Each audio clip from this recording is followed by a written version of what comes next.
This is The Joe Gaither Show on BamaCentral.com.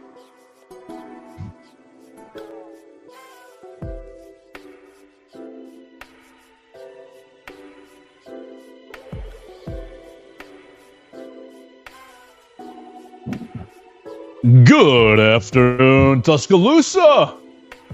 Good morning, wherever you are, internet world. This is the Joe Gaither Show. You guys are watching us on a Friday right here on Bama Central, BamaCentral.com, hanging out with us on the Bama Central YouTube channel, or you're listening to us on my own social media machines at Joe Gaither 6. We cannot wait to have a Friday edition of the Joe Gaither Show as we are looking forward to the weekend. First Friday in February, right? First weekend in February. So getting excited about that as the seasons are transitioning. Gonna have a lot of fun. We invite you guys to jump in and join us today at Joe Gaither 6 on the social media machines. You can leave me a comment, a question, a complaint. You want to complain about any of my takes? That's A-OK. Or any of my social media musings, that's A-OK. You're welcome to do that right there at Joe Gaither 6 as we get into the weekend. We're live in the Derek Daniel State Farm Studios. We want to remind you of that. You can find Derek Daniel right here off of McFarland Boulevard, Highway 69 North, just past the Tiger Rock and Rustic Rehab on the left. Derek and his team, they'd be happy to talk to you about all your insurance thoughts, questions, concerns. 205-758-3391. Red, Reese, and Victoria, they would love to talk to you about any of your insurance needs. Call them today and see how much Derek can save you today. 205-758-3391. Call and see how much Derek can save you today. We are live with my friend Mason Woods. You follow Mason Woods at MAWoods_. He did his usual Thursday night jazz writing recruiting rundowns for Bama Central, Missouri on SI, Vanderbilt on SI. Lots of fun. Oh, and Boston College as well. So Mason Woods, did you get any sleep? And who was do you have any one single name that you're like, that's a fun name? Cedarian Morgan. Cedarian Morgan. 5-star wide receiver, 2020. I believe he's the number one overall wide receiver in the 2026 class. Named Alabama in his, I think, top 10 schools this week, which, you know, I've gone on and on about this. Yeah, narrow that list down, buddy. We don't need 10 of them because 7 of those teams mean nothing to you, and we all know that.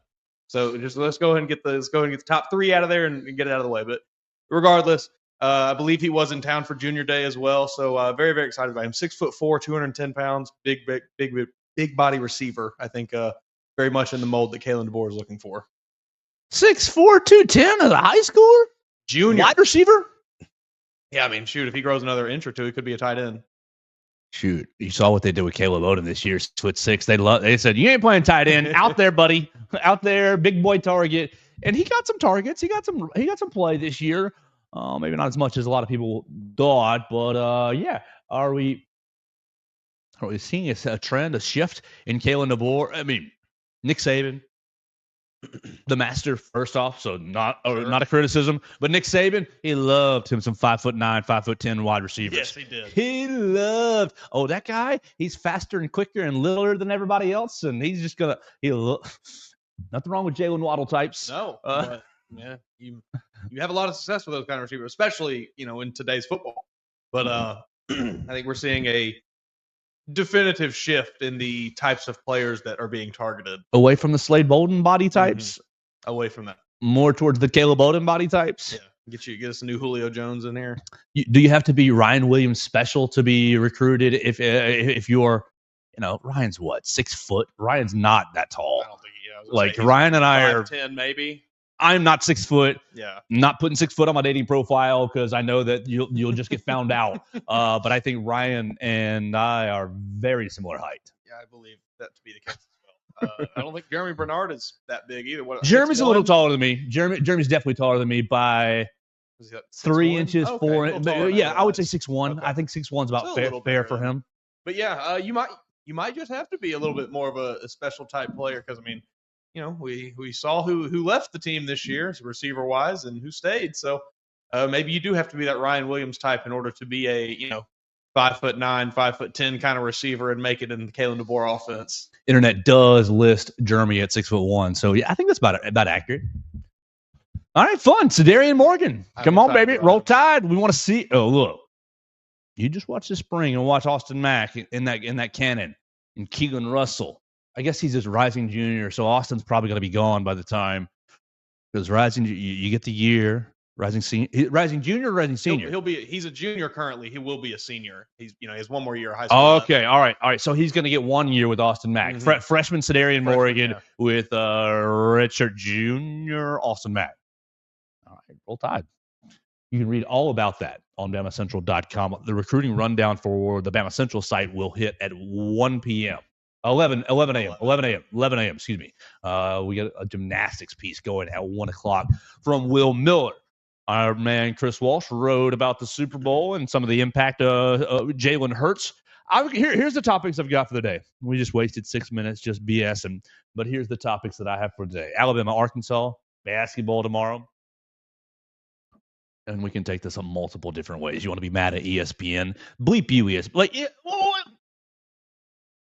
ESPN moves to Alabama's tip-off time by 30 minutes. So cry me a river, Joe. So it's not really that big of a deal. But by 30 minutes, you move the tip-off time. Why? Because we want to air Lakers and whoever the heck they're playing. LA Lakers are playing somebody. Well, Yeah, we're getting – go. Tell you. LeBron did become the oldest player in the NBA to score 40-plus points, and he is also now he's the youngest and the oldest player to ever do that, which is kind of insane. I mean, that's great.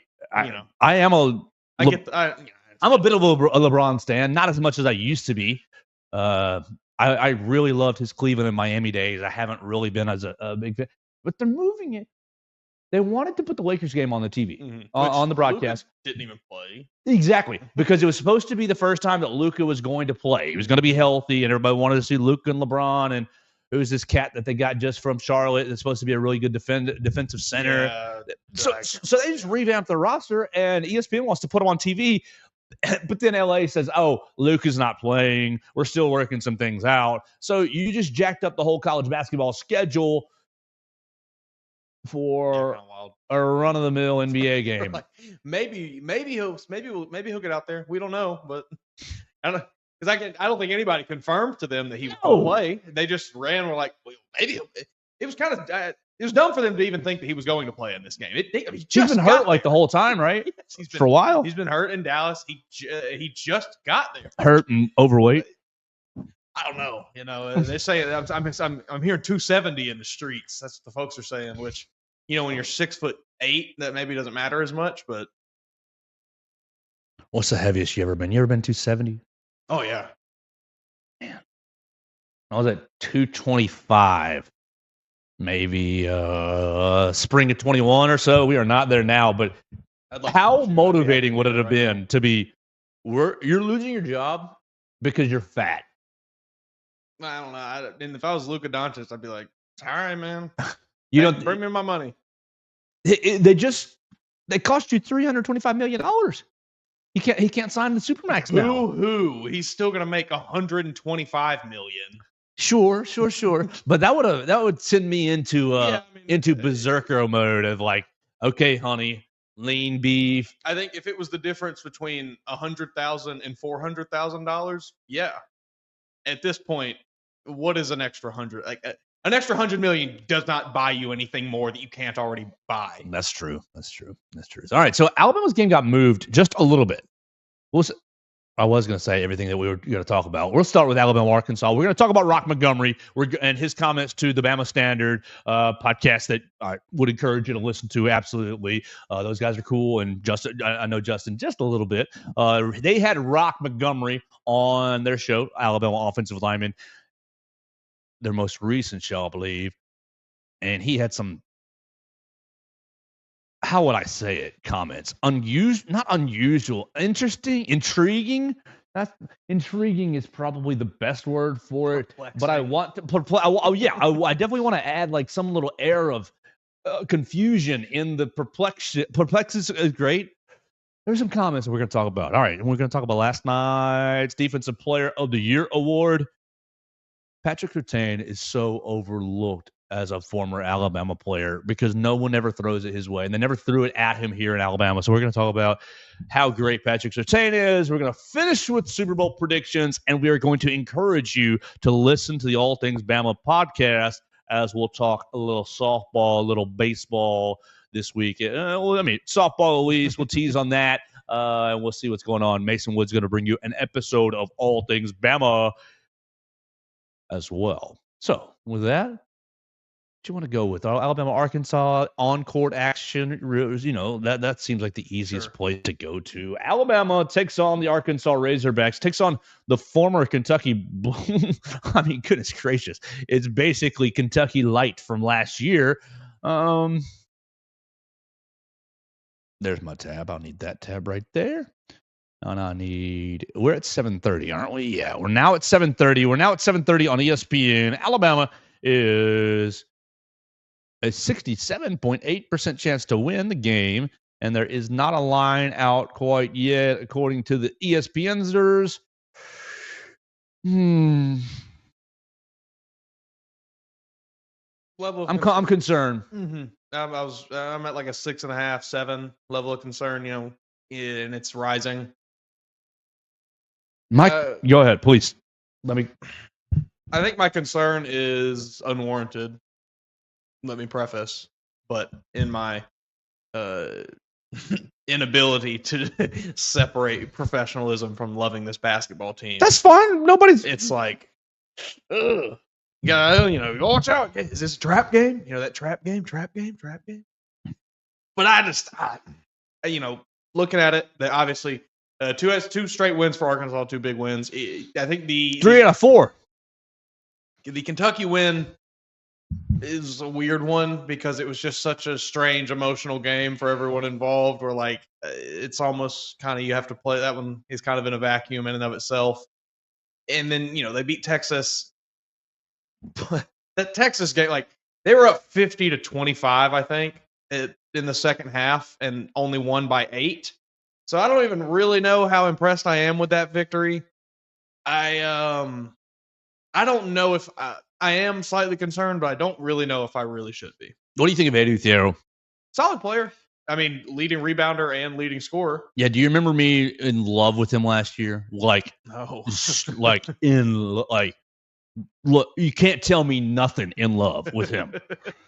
But it was not from a standpoint of he should be the best player and the featured player, but it's very, to me, last year, and it seems like he's carrying this, he seems like I'm a more polished Modi Abate. I am a very energy guy. He's got long arms. He's a good defender. He can slash pretty decently. But I would have never, ever made him my number 1 option. I would have. You are my perfect number 3 guy. You're my perfect. I need you to defend and rebound and pick up your points where you can. They've made him the focal point because they have to. I mean, Carter Knox wasn't Carter Knox supposed to be something really, really ridiculous? Freshman, and look, John Calipari, who's Carter Knox's older brother, that went to Kentucky. Kevin Knox. I think that's right. Played for a year or 2 with the Knicks, and just not Kevin Knox. I don't know. Calipari is so funny. Look at this roster. It should be so good. Zvonimir Visic, you remember him last year, 7'12", just all over the place, still could shoot. And Visic, you're only averaging 7.8, 4 rebounds. You're you're an Eiffel Tower out there, and he's not doing anything. We remember the kid from Tennessee, Jonas Edu. When he was at Tennessee last year with Rick Barnes, he was a monster inside. Rebounding everything, great defender. Well, what are we doing here? 5.4 rebounds, 4 assists. 5.4 points, 4 rebounds. I'm just not really sure. Yeah, I'm just not really sure. I think you have a lot of pieces. It's you got a lot of puzzle pieces that I might like that puzzle piece. I like that puzzle piece looks good. We'd like that puzzle piece in our team, but they're not fitting together. They're all just pieces from different puzzles that you've just ripped and taken to yes, your own mishmash. Including Trevin Brazil was one of your best players at Arkansas last year, and homeboy is averaging 17 minutes, 6 points, 4 rebounds, 1 assist. It's there's something not working right there. Now, maybe it's been fixed in these last 2 weeks. That's kind of what I was maybe going to get at. Is Go. like I wonder if it's just taken him this long to sort out what he wants to do with this team. Because I mean, I still, at the end of the day, Calipari is still a good basketball coach. I mean, Is he? I think he's a good coach. I mean, he's a good recruiter. Good recruiter, sure. I think he's a fine coach. We'll say that. I'm just pushing back on you. Go ahead. But it seems a bit wild for it to have taken this long. Like your season's done at this point, Arkansas. Basically, you're 3-6 in the SEC. You're not coming back from that. Well, they're not coming back from that, but I believe maybe you win the tournament. But are they tournament bound? They are currently, according to Joe Lunardi, the first team out. So you beat Alabama tonight, you going into the tournament. Maybe they've unlocked something. And, that again plays into my, am I worried about this game? Is this trap game? Oh. But I just, I've still not really seen them play overly impressive. I mean, like I said, the win against Texas they scraped that one out by almost letting Texas come back. Win over Kentucky was, I think Kentucky just turned the ball over a lot, if I remember right. So I don't know. I think Bama, like we said many times before, they should have no problem in this game just cruising along. Arkansas plays pretty decent defense, but their offense is really slow. So I think it should be a game where Alabama can get out and run a bit. And if their leading scorer, Edu Thiero, is only 6'8", I feel okay about Alabama's ability to maybe have some work on the inside. So I think overall it's probably going to be okay. Overall, it's probably going to be okay. I agree. I mean, win, lose, or draw, it is going to be okay. Right. Alabama, all the goals. The only goal that would be at stake with a loss is the SEC regular season title. And is that really our biggest goal? Yeah. No, it's not. But I want it. I'll say that.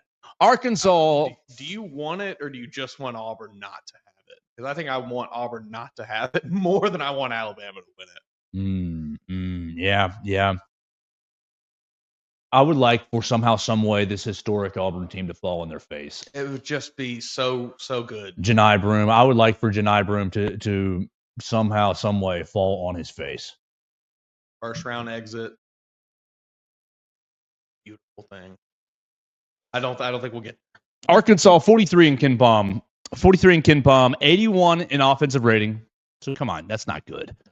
We're playing decent defense. 29 in defensive rating. Our pace isn't horrible, but it's not great. We're at 84. We're averaging 68 possessions. 68 possessions a game. And our strength of schedule for the Razorbacks is 33. Now, I used to subscribe to KenPom. I don't anymore. I might need to do that again. I used to subscribe to KenPom, and they would give you, we think this game's going to go exactly like this. And they'll predict all the games out analytically. Yeah, great service. If you are into college basketball and you're not looking at KenPom, you're doing your own self a disservice, we'll just say. Here's my concern. My concern is you've had a week off. Mm-hmm. You have had a week off, and Arkansas, you're right. The at Kentucky win is very unique, and it's kind of in my opinion, to probably be looked at in a vacuum. Yes, I don't think you can look at that and be like, well, look, they beat Kentucky. And it's like, well, that game was a little weird. They beat Georgia at home by 3 last time they were at home. Okay? Alabama beat the brakes off of Georgia, and I thought didn't even have its best game. Okay. But you got the Kentucky win. You at Texas. My concern is this. You have an Arkansas fan base now that hasn't seen their team in a week, that's coming off of 2 huge road wins, and defended our honor against Big Blue Nation, right? Bud Walton Arena, 19.2. Alabama hasn't played in a week. What is the likelihood of Arkansas getting off to a good start and Alabama being down 8, being down 7, being down 10, 12, 8 minutes into the game, and Coach Oates having hey guys, what are we doing? Yeah, let's get it going. What are the chances you get into this Bud Walton Arena and the crowd's going nuts and you've got this Mark Sears turnover problem continuing? Look, Mark has played better. Yeah. Mark has played better post benching. Still got to cut down on the turnovers. The turnovers are still there. Those 2 games, he's had like 6 each, I think. If Marks, not more. I think so. I think Sears game log. I think they're both 6 apiece. I think is what they are.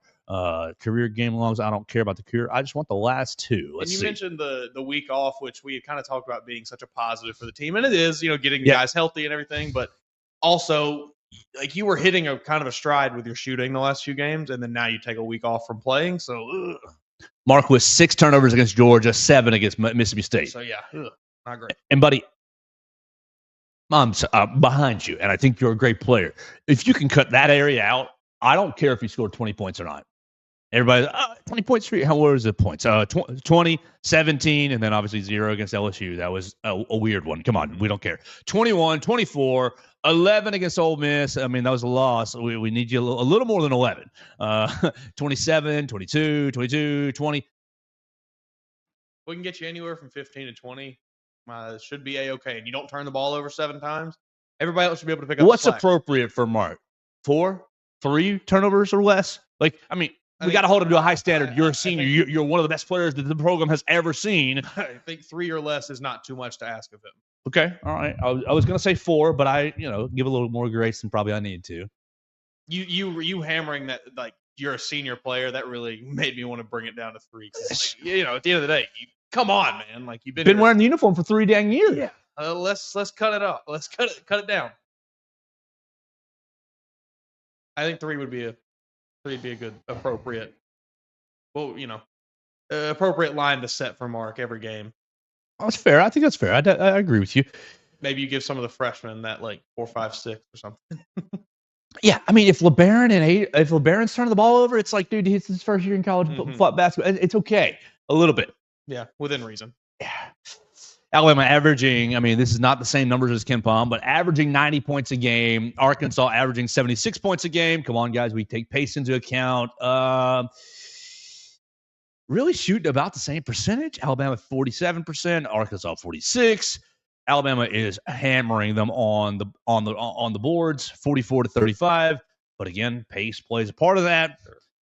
But I mean, Arkansas's leading rebounder is only 6'8". Oh gosh. Okay, you just let me look at that. He's averaging like 6.5 a game. I think I saw, and he's that's the 0. It's 6.2. Roster, because I wanted to see that. To your point. All right, we got some like. Why isn't Jonas Adu playing a lot? What's wrong with Trevor Brazil? Avicic is 7'2". Yeah, they have the Jonas Adu is 6'11". Trevor Brazil is 6'10". This guy, Lawson Blake, who I'm not familiar with, is 6'10". Okay. And then it drops down to 80 Thiero. Like, I just don't understand what you're doing, Calipari. Yeah, maybe I do need to walk back the good coach allegations. Because Jonas Adu is averaging 16 minutes. Okay. That would be... I'm sorry. I'd play him over Avicic right now.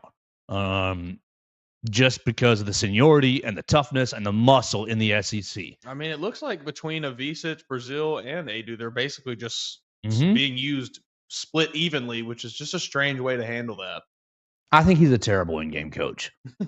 I think he was a good in-game coach 10 years ago. Before everything evolved. I've ever told you my John Calipari Memphis story? I believe so. Oh, my gosh. One of the stupidest bets I ever made in my life. Oh, my Lord. I'm a senior in high school, and Memphis is incredible. Derrick Rose, Chris Douglas Roberts, just incredible. They had a interior post player that I can't think of his name, but just was a bulldog. And so they're like undefeated or whatever, and tournament time comes out, and I am convinced they're not going to win the NCAA tournament. Convinced. And people in my class at school are, they're going to win. I said, I will bet you $100. I'll tell you can have Memphis. I'll take the field. And like, come on, those odds are in my favor. And I'm thinking this is going to work out well for me. I took that bet with 4 people.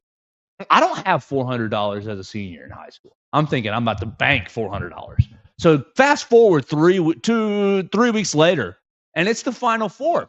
And it's Memphis, and it's Kansas, and who else was in it? I don't really know. I can't remember. Oh, Saturday, boom, Memphis wins. oh, they're in the Monday championship game. And I've got 400. I'm not going to win. Like, Derrick Rose and Chris Douglas Roberts and that other fellow couldn't hit free throws down the stretch. Mario Chalmers hits a 3-point shot to send the game to overtime. And I think there is, my parents don't live there anymore, but I think there is still a hole in the hardwood floor that I stomped in the basement because I was so excited that I was not going to be like having to shell out that money. Yes. Oh man. So maybe there's some like inherent bias against Cal, but I mean, he didn't cost me the money. Yeah. I just think that I just think he's a shady character, snake oil salesman. I'm not a Calipari guy at all. And like people say, if you know him, if you talk to him, he's a great guy. He's nice. Mm-hmm. Okay. I'll sure take your word for it. Oh my goodness. Okay, so we're having to do a little fun here. I imagine it's probably that way with many college basketball, college athletics coaches in general. No, if you know them, they're great. Yeah, okay, whatever you say. All right, so Alabama. Oh, I lost my camera for that. Oh no, it's back. All right, good. I had to. Oh. We're doing a little plug-in. I left a plug away at the house, so a little work. That's no problem. Okay, so Alabama at Arkansas. What are we going to predict? I'm going to predict something like 87, 70, 74.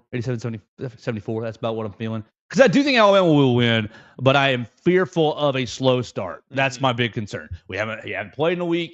I'm fearful of a slow start. I'm fearful of a loud Bud Walton Arena and just a little bit of stacking up. But you push past that or you avoid that, either one of those things, I think Alabama will probably comfortably win due to pace and really just due to in-game, my team plays a more efficient style. Yeah, plays a more efficient style than you and deeper than you guys. And Calipari, you can try to do whatever you want, but it's just not going to be good. I like 87, 74. I'm right there with you. I'll say 88, 79. A little bit closer, but right in the same vein. I think it should be a relatively smooth sailing for Alabama once they maybe get over the first little hurdle. There's no way the team's already looking at next Saturday, is there? That's my concern too. Like the other little small factor. I would hope not. I don't want to think about next Saturday. Makes me sick to think about. That's gonna be a fight. I mean, that's the year. Did you see what people are selling tickets for that? I saw Crimson Tide Hoops History or Tide Hoops History, a great account running a lot of things. Pointed out floor seats, a pair of floor seats, both of them $2,400 a piece. $2,400 a piece to sit behind the bench and yell at Bruce Pearl. I mean, might be worth it. How many Bruce is fat are you going to get that night? I mean, it's worth it, every single one. But, that's a lot of money to sit on the floor. A lot of money. Golly, yeah, no. That's so much. I mean, even just to get in the door, you're looking at about $400, I think. There might be a back door that I find. There might have to be a back door that I find for that day. We'll figure that out. We'll figure it out next week. And we're getting ahead of ourselves. Go ahead. One of my old roommates snuck into the Iron Bowl one year for football. So it can be done. Oh, brother, it can be done. I know lots of ways. You can get into Neville Arena. Yeah. It's standing room, too. You just slip right into the crowd. I know a friend who went through the student section right here at Bryant Day Stadium without a ticket and just just BS'd his way at the gate, like, and just right. That's exactly, yeah. It's amazing how little those people actually care about stopping you from getting in. Well, you got to think from their perspective. How overwhelming is it? It also, it's like, am I going to stop the line? Crap. Right. Am I going to stop the line here for Billy while thousands of people are looking like, let me in. Bro, like half of them are hammered, drunk. Yeah, no, I absolutely makes sense that they more often than not will give people the benefit of the doubt. All right, go on through, man. Whatever. I'll tell you this: next Saturday, I'm gonna be in that building somehow, some way. I'll be in that building, and we'll figure it out. Okay. You gotta do like that guy does, where he just hangs around arenas after they close down and sees how long he can sit there until someone kicks him out. That'd be can Get into the annals of Neville Arena. Steal his social media shtick? Yeah, that'd be pretty good. All right, before we move off this, we should look at the rest of the SEC slate for Saturday. It will be a full slate. Tennessee at Oklahoma. Any fear for UT? Maybe, Oklahoma going to pull a home upset? You know, they could. Yes, they could. Tennessee, We're I don't respect we're on you. Missouri watch. I don't respect you, Tennessee. No. I know that you can beat anyone. Mm-hmm. I know that. You can beat Alabama. You could beat Alabama on a neutral floor. You could probably beat Alabama in Coleman Coliseum. Sure. On the right day. Mm-hmm. But I have you cannot win a national championship. I'll tell you that. Period. The end. You will not win a national championship. You might get to your school's first Final Four. Your team does not play a style that will win a national championship. Your season is pointless.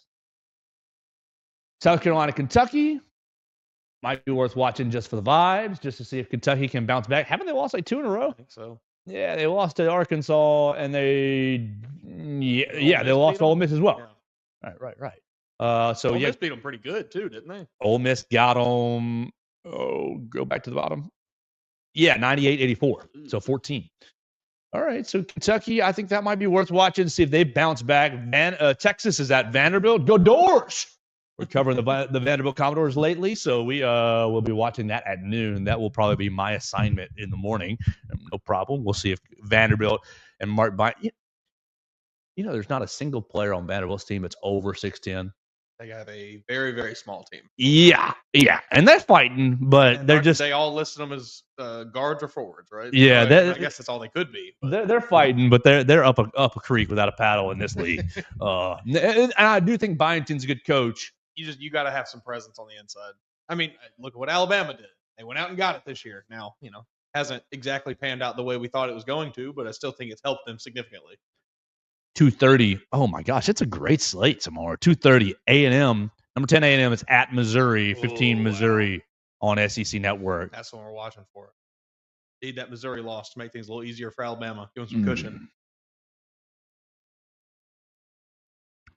Number 6, Florida goes into the jungle at 3 o'clock. Auburn's going to beat the brakes off of them. I don't think Florida.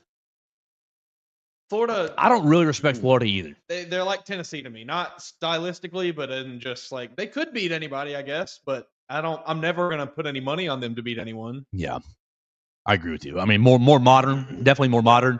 But and I do think Todd Golden. And that his name, Todd Golden, is a good coach when he's not DMing sorority girls. But yeah, I'll take Auburn in a big way. Mississippi State is at Georgia at 5 o'clock. I'll go Dogs. I'll go Georgia. I think Georgia at home might get a close little win. We already talked Alabama, Arkansas, and the last game is also at 7:30 on SEC Network. Ole Miss is at LSU. Ole Miss is going to pummel them. LSU, so bad. Okay, we're going to have a lot of fun watching college basketball this week. You let us know what you think about Alabama's game against Arkansas. What are you concerned about? Are our concerns unfounded? You can let us know right there on the Bama Central YouTube comments or right there on Spotify, Apple Podcasts, Amazon comments, at Joe Gaither 6 on the social media machines. We would love to hear from you. And speaking of hear from you, we had a small break yesterday. We're experimenting with the phone line. So if you're listening to the show and you ever think about you want to call us, I think we're really close. Next week is probably going to be where we try to roll one out. Maybe Monday, Tuesday, Wednesday. And we'd love to hear from you. You can call, tell us how crazy we are or how much you love the show. Either one. And we'd love to have that. We'll put the phone number up here pretty soon. Mason, what I thought last night, I listened to a Bears podcast from pretty regularly, and their phone line, they leave open during games. During Bears games, and people call them and leave voicemails, right? This is good. Right? So first drive goes by, oh, Bears, why are they Run the damn ball. Right. And halftime. Oh, yeah. If they only would have kicked the field goal, or we're is kicking good. their butt, blah blah blah blah blah. That's an incredible. And so it goes the entire time. And so each episode during the games, they clip all the voicemails in like timeline order of like, here's how the Bears fans experience the game. I kind of think that we could do that with the Zoom phone number, like, and then when there's an actual, we can load up some voicemails and play them as well. That's really fun. So that'll be an idea to an offshoot idea. Here we go. Continue on right here in the Derek Daniel State Farm Studios. We are live. You can find us off McFarland Boulevard, 205-758-3391 for all of your insurance needs, home, life, auto insurance. You got a new driver in your family, somebody just turned 16, 17, got a driver's license. You've got to get them insured. Derek Daniel can do that for you. Call him at 205-758-3391 for all of your insurance needs. Derek has been doing it for a long, long time. And look, he is the man in town. You got to have a local insurance agent who knows where to send your car, knows who to call to get, home repairs, this sort of thing. It's always easier when it's local and it's not an automated number. There's nothing I hate more than an automated number. Well, Derek and his team will not give you any automated numbers. Red Reese and Victoria are real people upstairs waiting to talk to you at 205-758-3391 for all of your insurance needs. Call and see how much Derek can save you today. You want to get emotional, angry, annoyed, or excited, maybe? What perspective do we want to take on these Roq Montgomery comments on the Bama Standard podcast? Look, Bama Standard, love you guys. Do a great job. They got Bo Scarborough. They got Justin Riley. They got Marvin Constant.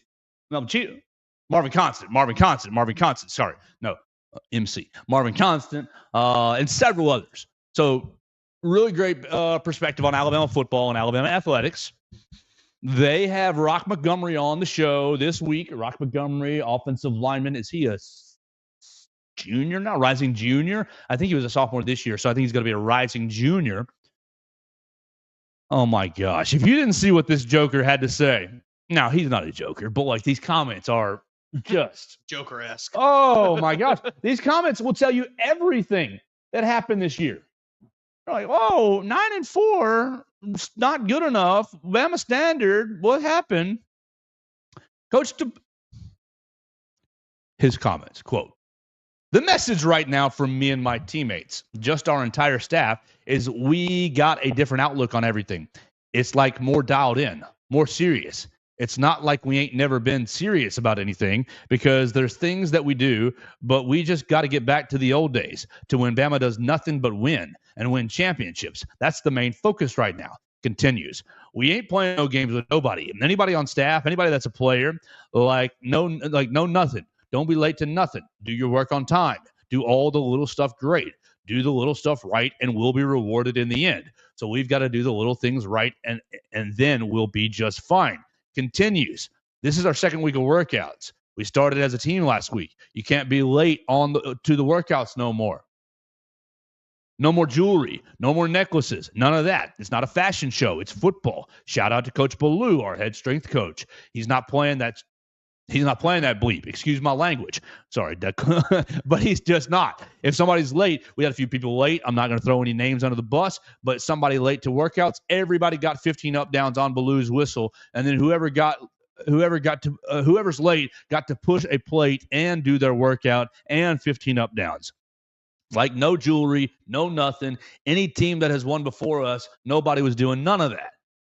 So why start doing it now? It's a lot of stuff that happened last year, but we ain't won a championship since 2020. So it's like, what the hell are we doing? That's not Bama football."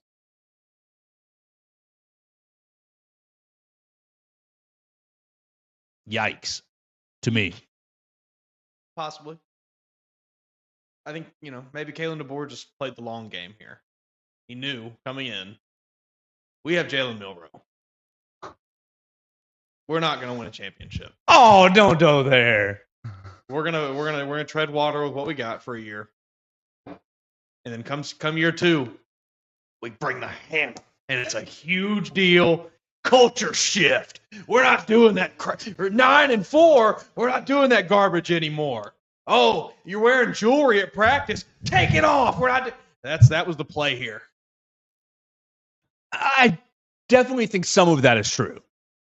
I definitely think that it was some of it was let's not rock the boat until we're fully established. I don't think Milroe had anything to do with that. But absolutely, I think he didn't want to ruffle any feathers until he was the coach. But why didn't David Ballou? David Ballou was a holdover. Mm-hmm. I just got something in my eye, but he was a holdover from the last staff, and I think he's a quality coach. Yeah. This is not an indictment. I think he's a quality coach. I think he's been a quality coach, quality strength and conditioning coach.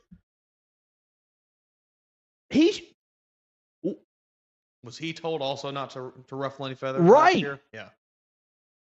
That's an unusual aspect to me, because whatever standard he was holding the fellows to under Coach Saban, why did it hit?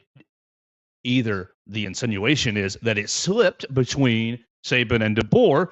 Well, Ballou, you are still the same person. You knew what the standard were. Or it started to slip under Coach Saban as well. And I don't know. These comments are very.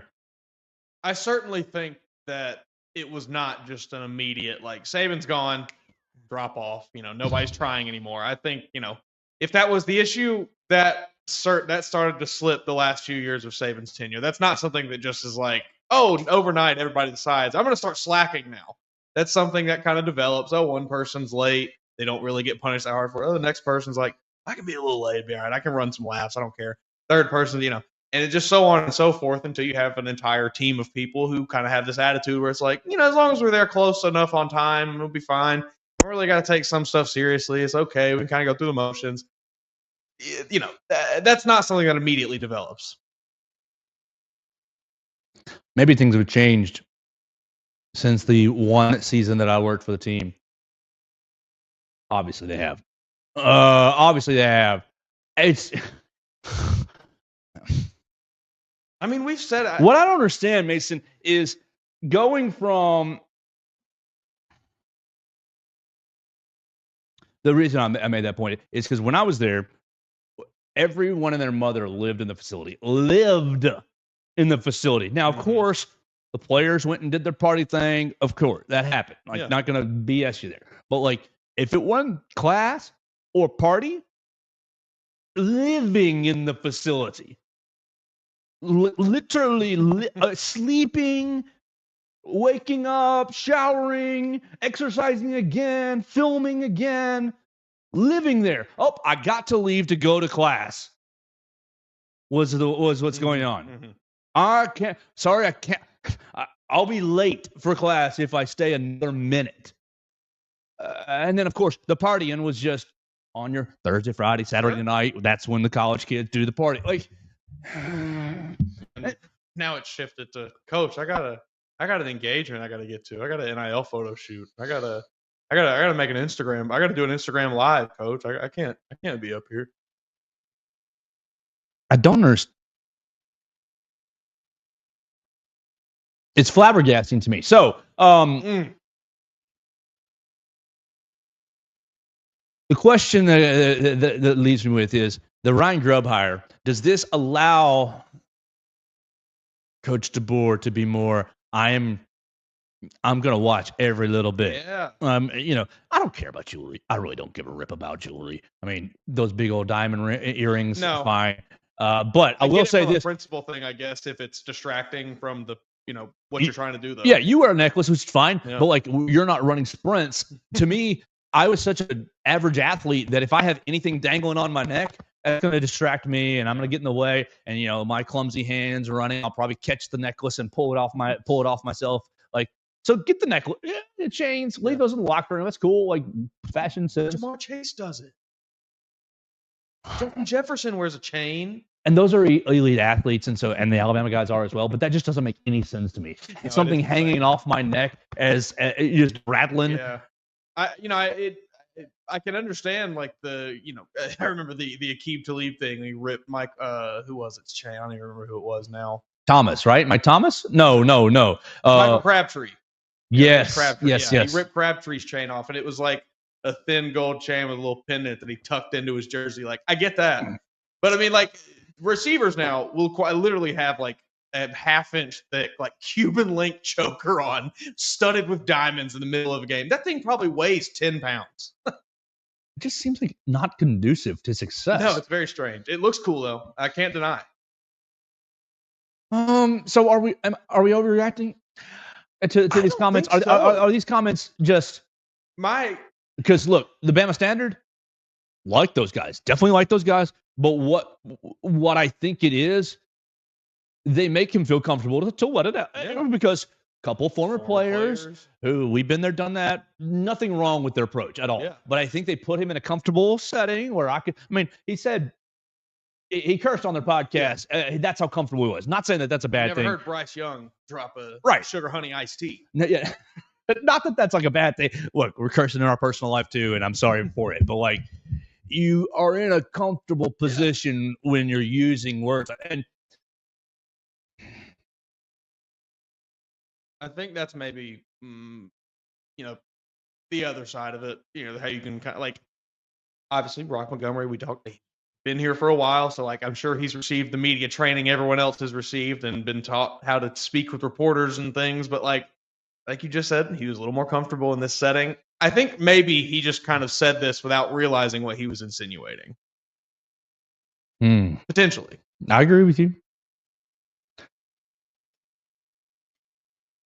At least without realizing how severe he was insinuating. Wouldn't you imagine you hadn't won a title since 2020. Wouldn't you imagine that after the 21 season you lost to Georgia, after the 22 season you win the Sugar Bowl or whatnot, you lose to Michigan, and then wouldn't you imagine after each of one of these seasons that next spring was, well, we weren't disciplined enough. You would think. I'm leaning towards this is an every year. This has been a 3-year occurrence of, well, we got to get more disciplined. It's fourth quarter. So you think that messaging gets a little stale year to year? Stale or no? My point is, I think that the messaging, I think I bet they do tighten up in the spring. The last 3 years, we're tightening up. But does it carry the rest? It's a long. How many months till August? Yeah. 6 more months to August, brother. I struggle doing anything 6 months. So these comments were wild. Yeah, I mean, it's certainly not something we've really heard any kind of from any Bama player really ever. Something this kind of unfiltered. So let me take you a different. Let me offshoot you on this. You see a lot of people reacting. Bama Barstool, this pundit, that pundit. One reaction that has gotten further reacted. Damian Harris goes, oh. Because what's the comment? He says, we're not allowed to show up late no more or whatever. Yeah, you can't be late to workouts no more. And Damian Harris comments, the quote, no more is what's sending me, ... LOL. And you're familiar with Tia on the Twitter machine. What's her at? Goat Leisha. She goes, maybe if you would have went up there and talked to the team in person, instead of trashing the team for media engagement, your message would have been sent versus being stuck in the sending status. I love her for that. I know I don't always agree with her takes, and that's fine. But everyone.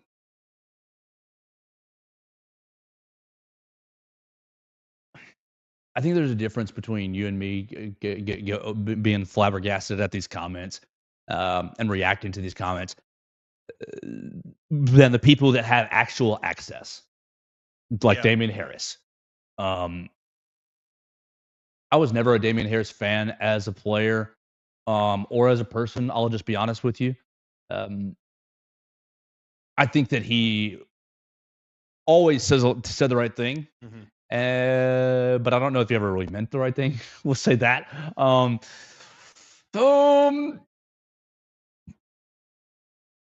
just not a big fan of his, to be honest with you. And what did he say in the middle? He had another big, like, explosive thing during the season when he was on a podcast talking about something or somebody. I can't remember. It was after that. It was after that Vanderbilt game, wasn't it? I think it was. I'm sure it was echoing the same sentiment that many. Oh, it was the Malachi Moore thing, wasn't it? It was you embarrassed us, that sort of yeah. thing. I would say Coach Saban would suspend you, that sort of thing. I mean, I don't know Damon Harris personally, but you see his media career in the last 18 months or so has taken off a little more. Oh, yeah. I mean, good for him. Yeah. So I hope everybody's successful. But no, it is disappointing to see people that could very easily go deliver these messages themselves in person and talk face to face to these players and say these things to them. It's disappointing to see them put it out into the Twitterverse and do it that way because either they're too scared to go say it to these players' faces or they're trying to get clicks and engagement and further their own career, which, again, I won't fault anybody for doing that, I guess, but, like, it's a little shady. So Roq Montgomery says we're more dialed in, and we'll see what that translates to in the fall. We'll see if it translates to anything. Or if this is just hot air that ultimately in 12 hours, no one's going to remember. I mean, this is a bit more of an extreme example of this, but you mentioned it. Like, we have heard stories like this every year for I don't know how long. Of ex-player says, it's time for the Tide to lock in this year. Bama's going to be different in 2020, whatever. It happens all the time. What drove me nuts the last few years of Coach Saban, I never want to hear "don't waste a failure" again. Oh my gosh! Because the first time he said that, I was like, "Great, yeah, we don't want to waste a failure." Was that the 21 season? You lose and you get back to get to the playoffs because you weren't undefeated going into that Georgia game, were you? No. That 21 season, who the heck did you lose Texas to? A&M? Yes. Thank you. You lost to A&M, and you end up beating Georgia. No, A&M, and then you beat Georgia in the SEC championship, lost to them in the finals. But after that, A&M, well, we don't want to waste a failure. I'm like, all right, that's a great message for the rest of this year. And he used it again in 22 and again in 23, and it's like, the messaging definitely wore thin to me. I think maybe Coach Saban he knew it in the back of his head. We're getting close here. All right, we're going to keep going. We got to move off this because this is only going to make me just flabbergasted. And hey, look, if you come out, you win 12 games this year, nobody will even remember these comments. If you go 9-4, though, they're going to ask you about them. They're going, did y'all? What about it? You're going to see somebody. You got a chain on the sideline or something. Hey, back in February of this year, Roq, you said that the team was going to be locked in. Can you tell us what that meant? Yeah. Last night, NFL honors were given. Congratulations to everyone who was inducted into the Hall of Fame. 4 guys into the Hall of Fame? Yeah, who was Sterling Sharp, Antonio Gates. Oh, gosh, 2 more that are escaping my mind. But great stuff. Why we are bringing this up? Former Alabama cornerback Patrick Surtain wins NFL Defensive Player of the Year. And I didn't even pull up his numbers because there probably are no numbers for Patrick Surtain. I mean, no one throws him the ball. Surtain game logs. That's what I want because I bet you he has like 3 tackles and no pass breakups because no one throws at him. Yeah, he's the most terrifying man in the NFL. Fella had no one talks about 4 interceptions. Where's the total here? Tackles. Okay, you don't have a total at the bottom of that. Great job. Total. There we go. Tackles. 45 tackles this year. 45 tackles. 1 tackle for a loss. 1 fumble recovery. 1 forced fumble. 11 pass breakups. 4 interceptions and 1 defensive touchdown. That's pretty. Not even a bad year. I mean, not even like a super unimpressive year statistically. Yeah, it's the most interceptions he's had since his rookie year. Yeah. He goes 4, 2, 1, and then 4. It's the second year that he's had an interception return for a touchdown. Going back to that first year. And the pass breakups, at least according to Pro Football Reference, I mean, it's the fourth year in a row that he has double-digit pass breakups, 14, 10, 12, and 11. I think Patrick Surtain... Reedus Island. Yeah, exactly. I think Patrick Surtain is deeply overlooked when you think about great Nick Saban players. People always go Derrick Henry, rightfully so. Great, no argument. People always go Bryce Young and Tua Tagovailoa. No argument. People say Julio and Will Anderson. And, like, how can I really say Patrick Surtain is better than any of those guys? I think that's a little bit nuts. But, like, he's definitely in that class. I always have an issue with this person's the best. I hate that. I hate that discussion. You talk about the Jordan, LeBron, greatest basketball players. I always opt for this is the greatest of all time table, and these 8 people are at it. That's how I usually approach that. And people, that way. No, you just eras and positions and I think position certainly is a big thing. It's like comparing like Will Anderson and Pat Surtain, like they had 2 completely different jobs. Yeah. So like there's no one thing where you can say like, oh, this guy did that better than this guy, because at every play they had a completely different responsibility. So you can't really even compare them. You stack up double-digit sacks for Will Anderson, and it looks sexy on paper, absolutely. Mm-hmm. But you know what else looks sexy on paper? 0 targets and 0 completions. Yeah. To me, I think Pat Surtain. I mean, Mika's in that class too. Mm-hmm. You've got Will Anderson, Mika, and Pat. People want to throw one of these inside linebackers into that class. No, CJ Mosley. CJ's. I mean, really, really good. But as far as best players at Alabama ever, no. Pat's better than any of these linebackers. Reuben Foster. Pat's a better football player than Rolando McClain. To me, it's Will Anderson, Pat Surtain, and it's Minkah Fitzpatrick. And then offensively, it's Bryce Tua. It's Bryce Tua and Derrick Henry. I know I want to say Najee Harris. We got to get 4 to at least make it a Mount Rushmore then. Devontae Smith. Okay. No Julio love? I mean, he's a great player, but he Julio, didn't put up the numbers. Right? He's playing It's an era thing, though. He's playing where he's getting the Greg ball. McElroy's throwing it to him twice a game. Yeah. on 3rd and 15 because they ran the ball twice for negative yardage. Ran the ball once and got sacked on the next play or something. I hope that the Alabama fan base really, really, retrospect, hindsight's everything. I hope that the Alabama fan base remembers Patrick Surtain as one of the best players in the Nick Saban era, because he is. Yeah, absolutely elite.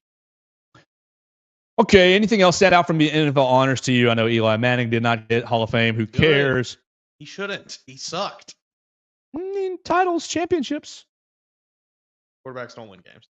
That's right. Quarterbacks are not wins are not a quarterback stat. That is my favorite. That's one of my favorite things. Carried by Brandon Jacobs and elite defenses to those Super Bowls.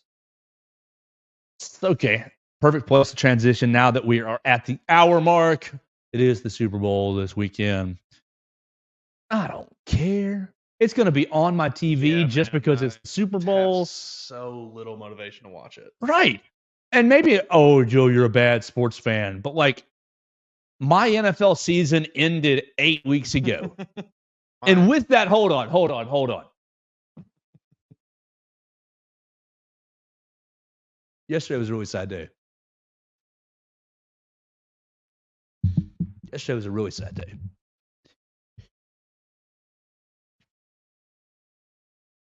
We've, Bears fans for 10 years have thought, when Virginia passes, everything's going to be okay. Everything's going to get better. Yesterday, if you didn't see the news, the Bears owner, Virginia McCaskey, passed away at 102. So there's no, she died to a tragedy. No, the lady lived. The lady did everything. The lady lived through the Great Depression, lived through World War II. Saw the Bears win a Super Bowl. Saw the Bears go back to a Super Bowl. Did not pass early, not by any means. But to me, yesterday was very conflicting because I think Miss McCaskey really did love the Bears and loved her father's team. And I think Miss McCaskey really wanted to make her father's team a winner again. And I think the fact that it has not won over the last 20 years has twisted fans' perceptions of her and of her desires and of her heart. I looked up a lot of photos yesterday of her with Walter Payton and Brian Urlacher and Jim McMahon, and just listening to former players talk about Miss Virginia always asked me how we were doing, always come to, I think she perpetuated the family environment. And yesterday was really sad to see her, to have her pass. Of course, 102, you're going to pass. Like, it's natural, and everything's going to be fine. What happens with the Bears next? I don't know. Was she even making any decisions for the last 3, 4, 5 years? It's been her son. George has been making the decisions, and it's all been, Mama, here's what I did today. Mm-hmm. Here's so what Bears fans, your gripes were not with her for the last several years. She was at the point where I'm just traveling to go to the games to hopefully see She's Mr. Gene, Very much so. And so for her to pass yesterday, obviously it's a natural thing. But I was very sad, and I still am. And yeah. So the season ended 8 weeks ago. The season ended, the last thing that Virginia saw. Hey. The last thing that Virginia McCaskey saw was a game-winning kick against the Green Bay Packers. And how perfect is that? So the season ended 8 weeks ago, and we're looking at the Super Bowl. I don't give a rip. I was on a radio show yesterday. Oh, who do you want to win? I was like, I'm not with the people who are, we can't have the Chiefs win a three-peat. If they win a three-peat, who cares? Give them a hand clap. I don't want them to win, but I don't really like the Eagles either. Yeah, if the Eagles win, we'll give Jalen Hurts a hand clap. I'll take a little bit of joy in either side. I think the commercials are going to be fun. It does seem like they're maybe going to take a step up this year from the last couple. Oh, somebody asked me this the other day. I'm excited for the halftime show, too. That's what I wanted to ask you about. Somebody asked me, because they were talking about the halftime show, and they were talking about, there's no way that Kendrick Lamar, or an hour in, we can start letting it fly, that there's no way that Kendrick Lamar is going to call Drake a pedophile on stage. I said, yes, he is. I said, there's no way he's not. Now it may get bleeped on television on the broadcast or something. He will yell the word pedophile into a mic aimed at Aubrey Drake Graham. Yeah, it will be certified pedophile. And there's no way he's taking that gig and not. The man just won 5 Grammys for that song. He got probably a minor. And everyone in there is going to scream it. Yes. And they're not going to let that on the Super Bowl. I said, yes, they are. That is why he is performing. Yes. Because that song went just berserk. And still, you put that song on right now, I'm bopping my head. So he is absolutely going to call Drake all kinds of nasty names during that during that halftime performance. And buddy, I'm here for it. We're gonna get that Drake suing the NFL tweet's gonna hit right after as it starts. Now this might be fake news, but I read that Kendrick Lamar has a new track for Drake at the Super Bowl. Oh wow! So that makes me Now, I think I am less inclined to believe that one just because I don't know that they would let him debut a new song. Agreed. Unless they heard it first. And I know if just by following him the last however many years he's been active, he is not the type of person to be like, oh yeah, I'll let somebody preview it. Yeah, true. It would be, I'm hearing it until it gets released. Yeah, agreed. He's protective, and as he should be. Yeah. As he should be. Very, very calculated. I don't give a rip about the Super Bowl.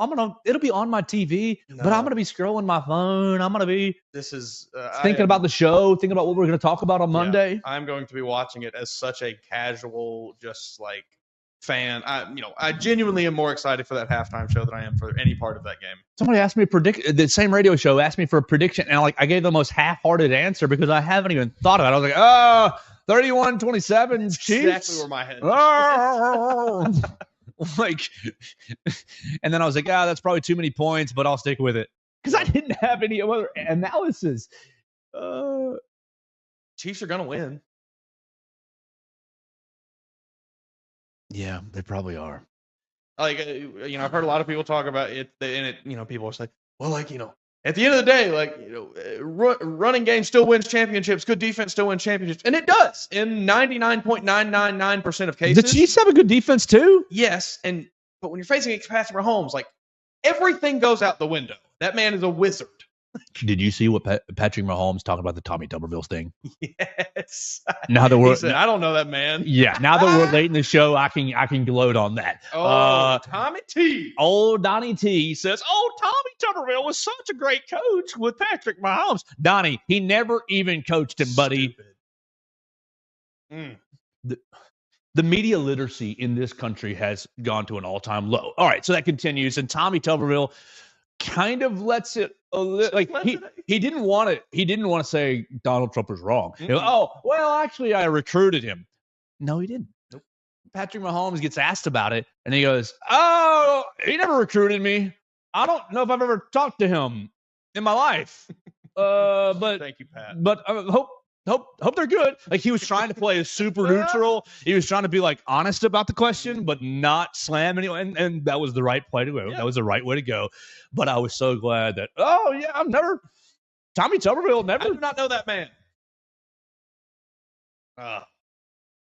If we elect another senator that's a football coach in the state from the state of Alabama, you wouldn't vote Nick Saban? Oh, I would absolutely. That's what I'm saying. Like, we can upgrade here. We can definitely. It has to be Saban.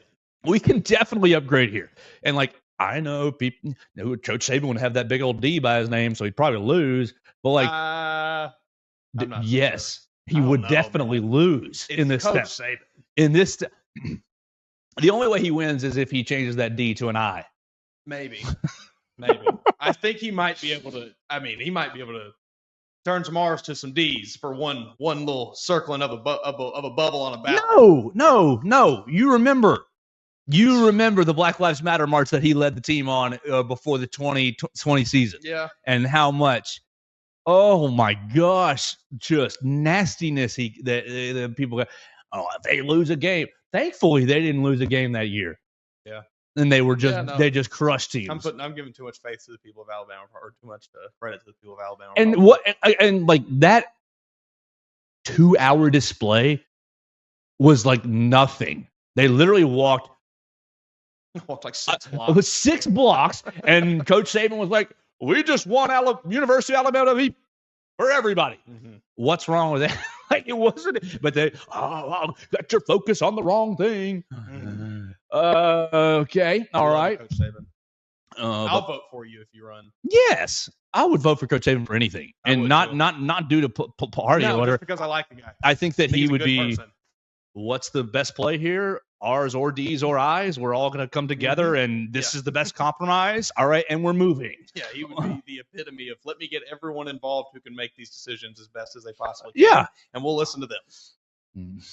That would be. I mean, we talk about college football czar, college football commissioner. God, needs to happen so bad. Save the us. czar of college Coach Saban, save us. So sweet. Save us all. Save us all. Eliminate the dadgum transfer portal. So. Man, that makes me feel like such a boomer to say, but I'm there. The portal needs to die. The portal needs to die or needs to be severely restricted, because that is killing the sport. So, Coach Saban, please save us. Do you have any thoughts on the Super Bowl? I'll say 27-24 Chiefs. Okay. Who's the MVP? Mahomes, no matter what?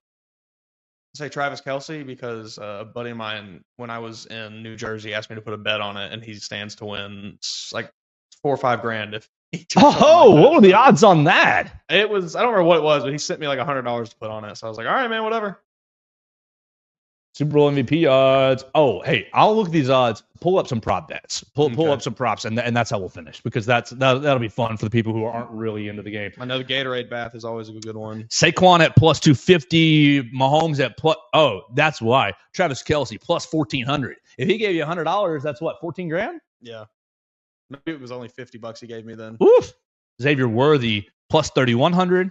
Jalen Hurts plus 350. AJ Brown 3,500 are your Super Bowl MVP odds. You want you want Devontae Smith odds 6,500. Oh, Opening kickoff to be a touchback or a fair catch. That's a good one. People are betting on this. It's so insane. Oh, will we get a scoregami? You want to throw plus 2,500 on yes? All right, so the highest odds, all these guys that are not like skill guys are plus 7,500. So that's the best. If you think Jahan Dotson, I mean, he is a skill guy, but if you think the Eagles, third, fourth wide receiver is going to be the Super Bowl MVP, plus 75,000. No, plus 75,000. 000? Yeah, 75,000. That's 1,000. You think Darius Slay is going to catch an interception and be the hero? Plus 40,000. Those are some long odds. What's your favorite prop that you're seeing? Who's singing who's singing the national anthem? Ooh, I don't know. Super Bowl national anthem is my favorite prop is probably the coin toss result. Tails never fails, baby. We're just throwing money. That's singer John Baptiste. Oh, I know him. He's pretty good. He's an Academy and Grammy Award winner. Baptiste grew up in New Orleans. Released his debut album, Times in New Orleans. He's like a prodigy. Okay. He's like I think he has autism or something, and he's like a musical genius. Okay. John Baptiste. You going over or under? We're gonna go over. Oh, John Baptiste. Let's see the over/under time for that. I mean, that's always a fun. 120 seconds. So that's 2 minutes. He's gonna throw a little, little flavor on it. He'll throw some piano in there or something. Maybe he'll get a nice vocal run towards the end. Here's everything you can gamble on the national anthem. Length of the national anthem over or under 2 minutes. 120. 2 minutes. 2.5 seconds. Length of the final word brave. Home of the brave. Over 3.5 seconds or under. Will Baptiste use a piano? Yes or no? And will a player or coach cry during the anthem? Yes or no? Yes is minus 1,000. Yeah. You ain't getting good odds on yes. Yeah, Nick Sirianni will be crying. Jalen Hurts might too. Yeah, probably. I'll tell you. Landon Dickerson. I'm not like super patriot, but in those big moments before a game, that would be me too. Mm-hmm. That would definitely. No Sean Moreno, just tears rolling. It would definitely be me as well. Just soaking up it's about to be everyone's watching kind of a thing. So it's exciting. We're starting at what, 3:30, 4:30, something like that. I know it's always at a weird midday, late afternoon time. Super Bowl start time is 5:30 Central Time. So I guess it'll go until midnight because we're gonna have all the commercials and stuff. That used to be a thing. I went to a Super Bowl party as a kid once, and it's just all day. You do anything interesting this weekend other than that as we say goodbye? I don't think so. I don't think so. It's going to be... Watch college basketball Saturday. Watch Super Bowl Sunday. Friday Night SmackDown tonight. It's going to be Texas. It's going to be Texas Vandy tomorrow at noon. It's going to be Alabama, Arkansas at 7:30. And then we go right into Super Bowl Sunday and have a lot of fun. We're going to talk about Alabama softball just briefly on All Things Bama podcast. They're starting their season out there in Arizona. They're playing Washington probably right now, 10:30. They're getting started. So we're going to talk about that on the All Things Bama podcast as they kick their weekend off. And Mason is going to lead us down many other directions as well. We're going to have a lot of fun on the All Things Bama podcast. So if you want more of what we are doing today, you can find that on the podcast platform, Spotify, Apple Podcasts, Amazon. All Things Bama is Mason's project. And we'll get out of here for the day.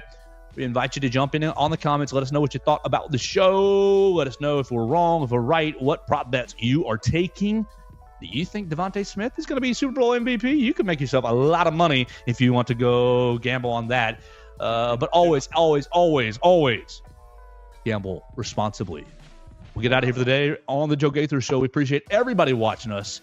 This was the Joe Gaither Show on Bama Central and BamaCentral.com. Thanks for joining us on today's edition of the Joe Gaither Show on Bama Central. Keep up with Joe on all his social media pages at Joe Gaither6. Subscribe, rate, and review the show on Spotify and Apple Podcasts, and be sure to read us daily at BamaCentral.com.